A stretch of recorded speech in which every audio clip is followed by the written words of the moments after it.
Oxygen की भारी किल्लत के बीच महाराष्ट्र के नासिक में बड़ा हादसा हुआ है। जाकिर हुसैन अस्पताल में ऑक्सीजन टैंक लीक होने के और गैस सप्लाई ठप होने की वजह से 22 मरीजों की मौत हो गई। गैस लीकेज के बाद हड़कंप मच गया।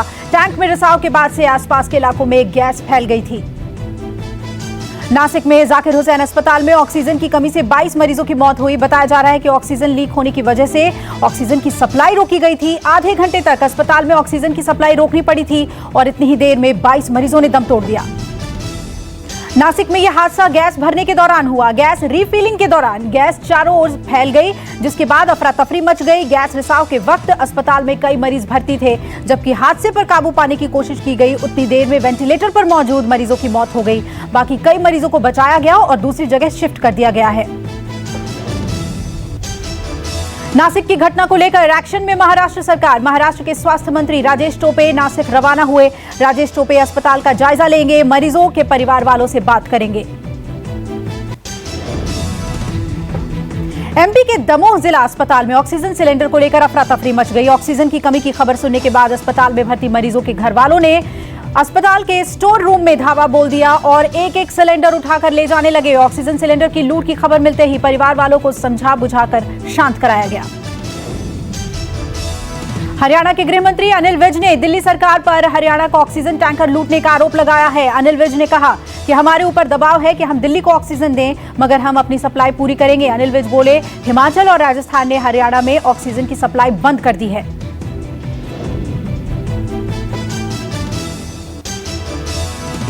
वाड़ी से आ रही थी, वो बंद कर दिया। मैंने हरियाणा के जो प्लांट्स हैं उनके ऊपर अधिकारियों को बिठा दिया, पुलिस को बिठा दिया कि पहले हम हरियाणा की जो सप्लाई है वो पूरी करेंगे, क्योंकि हम पर ये भी दबाव डाल। दिल्ली में बढ़ते मरीजों के बीच ऑक्सीजन संकट बरकरार। केंद्र सरकार ने दिल्ली में ऑक्सीजन सप्लाई बढ़ाई। दिल्ली के अस्पतालों में ऑक्सीजन की जंग जारी। जीटीबी अस्पताल में अंतिम वक्त में पहुंचे ऑक्सीजन के टैंकर। मोदी नगर से 14,000 किलो ऑक्सीजन का टैंकर जीटीबी अस्पताल पहुंचा। ये टैंकर कड़ी सुरक्षा के बीच हॉस्पिटल्स पहुंचाए गए।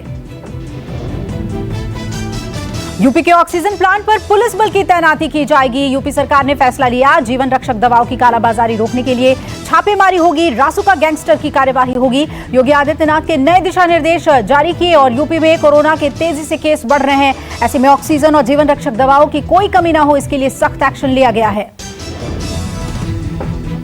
देश में कोरोना के 3 लाख के करीब मरीज आए। एक दिन में अब तक सबसे ज्यादा मौतें हुई हैं और आंकड़ों के मुताबिक 24 घंटे में 2,95,000 के पार नए मरीज। 2023 संक्रमितों की मौत हुई और देश में हर रोज कोरोना संक्रमितों का आंकड़ा बढ़ा। एक दिन की गिरावट के बाद फिर मरीजों में जबरदस्त उछाल आया है। देश में कोरोना को मात देने वालों का भी आंकड़ा बढ़ा है। एक दिन में 1,67,000 से ज्यादा कोरोना मरीज रिकवर हुए हैं और देश में एक्टिव मरीजों की संख्या और बढ़ी। अब देश में अलग अलग अस्पतालों में 21 लाख से ज्यादा कोरोना मरीज एडमिट हैं और देश में अब तक कुल 27 करोड़ से ज्यादा कोरोना सैंपल टेस्ट किए जा चुके हैं, जिनमें से 16 लाख सैंपल कल एक दिन में लिए गए। देश में कोरोना से मृत्यु दर 1.17% है। रिकवरी रेट करीब 85% हुआ। एक्टिव केस बढ़कर 13% से ज्यादा हो गया है और महाराष्ट्र में कोरोना के सबसे ज्यादा केसेस हैं। महाराष्ट्र में एक दिन में 62,000 से ज्यादा मरीज आए, जबकि 519 मरीजों की मौत हो गई। मुंबई में कोरोना के 24 घंटे में 7,214 नए मामले सामने आए, वहीं 35 की मौत हुई। राज्य में 5 लाख के पार हुई मरीजों की संख्या। महाराष्ट्र में आज रात 8 बजे से संपूर्ण लॉकडाउन का ऐलान हो सकता है। खबर है कि महाराष्ट्र कैबिनेट ने राज्य में सख्त लॉकडाउन की सिफारिश की है। महाराष्ट्र के स्वास्थ्य मंत्री राजेश टोपे ने कहा कि कैबिनेट मीटिंग में तय हुआ कि लॉकडाउन लगाना ही पड़ेगा। ऐसे में 21 अप्रैल रात 8 बजे से कड़े तरीके से लॉकडाउन लगाया जाएगा। सीएम उद्धव ठाकरे लॉकडाउन की घोषणा कर सकते हैं। लॉकडाउन की खबरों के बीच मजदूरों का पलायन जारी। डर के कारण घर जा रहे हैं प्रवासी। मुंबई के लोकमान्य तिलक स्टेशन पर दिखी प्रवासियों की भारी भीड़। लोगों को डर है कि अगर सब बंद हो गया तो वो कैसे रहेंगे। स्टेशन पर लोगों की लंबी कतार दिखी। सोशल डिस्टेंसिंग नहीं थी, लेकिन लोग मास्क पहने नजर आए। मजदूरों पर पीएम मोदी की अपील का भी कोई असर दिखाई नहीं दिया। दिल्ली में लॉकडाउन के ऐलान के बाद से प्रवासी मजदूरों का दिल्ली से पलायन जारी है। आनंद विहार कौशाम्बी बस अड्डे पर आज भी दिखी भीड़। यूपी और बिहार के दूर दराज शहरों के प्रवासी मजदूरों का तांता लगा रहा। इस दौरान सोशल डिस्टेंसिंग का पालन भी नहीं किया जा रहा है। लॉकडाउन के चलते दिल्ली सरकार ने बड़ा फैसला लिया। केजरीवाल सरकार ने दिल्ली हाईकोर्ट में मजदूरोों को आर्थिक मदद देने की जानकारी दी। दिल्ली सरकार ने हलफनामा दायर करते हुए कहा कि सरकार श्रमिकों को 5-5 हजार रुपए की आर्थिक मदद देगी। सरकार की यह मदद 1,71,861 मजदूरों को दी जाएगी और हाईकोर्ट ने प्रवासी मजदूरों के पलायन पर सरकार से जवाब मांगा था। लॉकडाउन के बीच दिल्ली मेट्रो ने बदला शेड्यूल। अब पीक आवर्स में हर 15 मिनट पर चलेगी ट्रेन। डीएमआरसी ने बताया पीक आवर में मेट्रो ट्रेनें ज्यादा फेरे लगाएगी। डीएमआरसी के मुताबिक अब हर 30 मिनट के बजाय 15 मिनट पर मेट्रो चलेगी। उत्तर प्रदेश में कोरोना के लगातार बढ़ते संक्रमण के बीच योगी सरकार ने कैबिनेट बैठक में बड़ा फैसला लिया है। 1 मई से शुरू होने वाले वैक्सीनेशन के अगले चरण में 18 साल से ऊपर के सभी लोगों को मुफ्त कोरोना वैक्सीन लगाई जाएगी। अभी तक सरकार 45 साल से ऊपर के लोगों को ही मुफ्त वैक्सीन लगा रही थी। कोरोना वैक्सीन को खुले बाजार में बेचने के ऐलान के बाद सीरम इंस्टीट्यूट ने कोविशील्ड की कीमतों की घोषणा कर दी है। सीरम ने कहा है कि राज्य सरकार को दिए जाने वाले वैक्सीन की कीमत 400 रुपए प्रति डोज रखी गई है, जबकि खुले बाजार में कोविशील्ड वैक्सीन की कीमत 600 रुपए रखी गई है। संक्रमण से बचने के लिए कोविशील्ड की 2 डोज ली जा सकती है। कोरोना के जानलेवा कहर की रोकथाम को लेकर आईसीएमआर ने बड़ा दावा किया है। आईसीएमआर के मुताबिक कोवैक्सीन कोरोना के अलग अलग वेरिएंट से लड़ सकती है। आईसीएमआर ने रिसर्च के बाद कहा कि कोवैक्सीन कोरोना के डबल म्यूटेंट स्ट्रेन से भी लड़ने में कारगर है। प्रियंका गांधी का प्रधानमंत्री मोदी पर करारा वार। कहा जनता रो रही है और मोदी हंस रहे हैं। ऑक्सीजन की कमी पर भी प्रियंका गांधी का मोदी पर प्रहार। कहा देश में ऑक्सीजन तक की कमी हुई, बिना ऑक्सीजन मरीज मर रहे हैं। यही बात जहां से भी रिपोर्ट आ रही है, लोग रो रहे हैं, लोग चिल्ला रहे हैं, चीख रहे हैं। जैसे आपने कहा कि हमारी मदद करिए, कहीं ना कहीं से हमें दवाइयां दिलवाइए, ऑक्सीजन दिलवाइए, बेड दिलवाइए, और आप बड़ी बड़ी रैलियों में जाकर हंस रहे। प्रियंका गांधी ने कहा मोदी सरकार आयत से बात कर सकती है पर विपक्ष से नहीं। कोरोना की दूसरी लहर को लेकर प्रियंका गांधी ने कहा पहली लहर में ही सरकार क्यों तैयार नहीं हुई, दूसरी लहर बेकाबू है, सरकार की कोई तैयारी नहीं। आपने ऑक्सीजन का सप्लाई इंक्रीज करने के लिए क्यों नहीं किया? हमारा देश जो है ऑक्सीजन का सबसे बड़ा मैन्युफैक्चरर है, फिर ऑक्सीजन की कमी क्यों हो रही है? क्योंकि उसको ट्रांसपोर्ट करने के माध्यम, उसको ट्रांसपोर्ट करने की सुविधा नहीं बनाई गई। प्रियंका गांधी के आरोपों पर बीजेपी प्रवक्ता संबित पात्रा ने पलटवार किया। कहा ऐसे समय में जब सबको साथ होना चाहिए, गांधी परिवार सियासत कर रही है। संबित पात्रा बोले देश देख रहा है, गांधी परिवार का घमंड इस आपदा के समय देश के सामने झलक रहा है। किस प्रकार से राज्य और सरकार, केंद्र सरकार दोनों मिलकर ये लड़ाई लड़ रही हैं, इन विषयों से माननीय प्रधानमंत्री जी ने हमें अवगत कराया था। मगर बड़े दुख के साथ कहना पड़ रहा है कि जब राजनीति नहीं होनी चाहिए तब प्रचुर मात्रा में कांग्रेस पार्टी और खास करके गांधी परिवार राजनीति कर रही है। झारखंड में भी लगाया गया 1 हफ्ते का लॉकडाउन। 22 अप्रैल से 29 अप्रैल तक लागू रहेंगी पाबंदियां। सीएम हेमंत सोरेन ने कहा कि राज्य में बढ़ते कोरोना संक्रमण की चेन को तोड़ना जरूरी है, इसलिए स्वास्थ्य सुरक्षा सप्ताह के निर्णय को लिया गया है। आवश्यक सेवाओं को छोड़कर सब कुछ बंद रहेगा, धार्मिक स्थल खुले रहेंगे।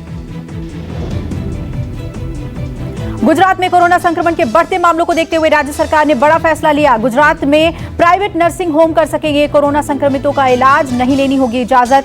सीएम विजय रूपानी ने संक्रमितों के इलाज के लिए सभी प्राइवेट अस्पतालों, क्लिनिक और नर्सिंग होम को 15 जून तक इलाज करने की अनुमति दे दी है।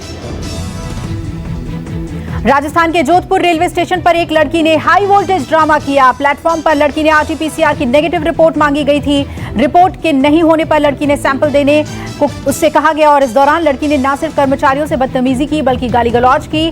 कड़ी मशक्कत के बाद लड़की को शांत कराकर सैंपल लिया गया। सैंपल देने के बाद लड़की को छोड़ दिया गया।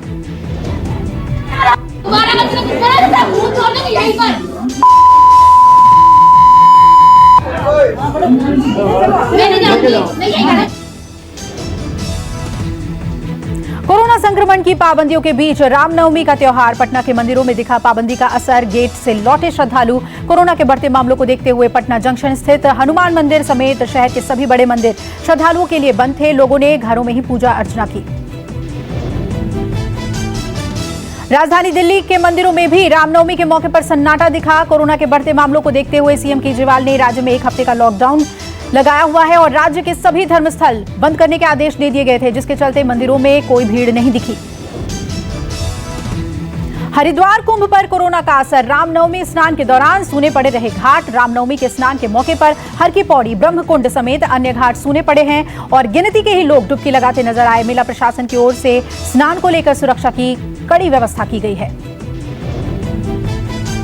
बीकानेर की नोखा सब जेल से 5 कैदी हुए फरार। पुलिस ने जिले और उसके आसपास में नाकाबंदी करवाई। जानकारी के मुताबिक कैदी आधी रात को बैरक की खिड़की तोड़कर फरार हुए। फिलहाल पुलिस तलाशी में जुटी हुई है।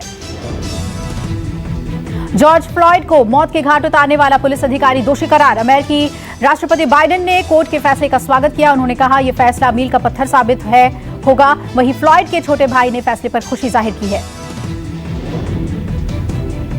पाकिस्तान की संसद में टूटी मर्यादाएं। पूर्व पीएम शाहिद खाकान अब्बासी ने स्वीकार 2 जूतों से मारने की धमकी और अब्बासी ने संसद में पहुंचकर तेज आवाज में विरोध शुरू कर दिया। जानकारी के मुताबिक फ्रांसीसी राजदूत के निष्कासन को लेकर संसद में प्रस्ताव पेश करने के दौरान जमकर हंगामा हुआ।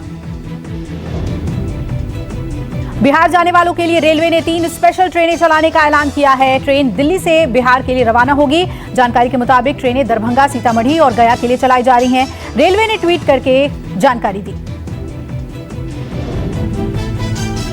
आईपीएल 2021 का आज दूसरा डबल हेडर मुकाबला होगा। पहला मैच पंजाब और हैदराबाद के बीच, जबकि दूसरा कोलकाता और चेन्नई के बीच खेला जाएगा। पहला मैच दोपहर 3:30 बजे और पंजाब हैदराबाद के बीच चेन्नई में शुरू हुआ। वहीं दूसरा मुकाबला शाम 7:30 बजे से चेन्नई और कोलकाता के बीच खेला जाएगा।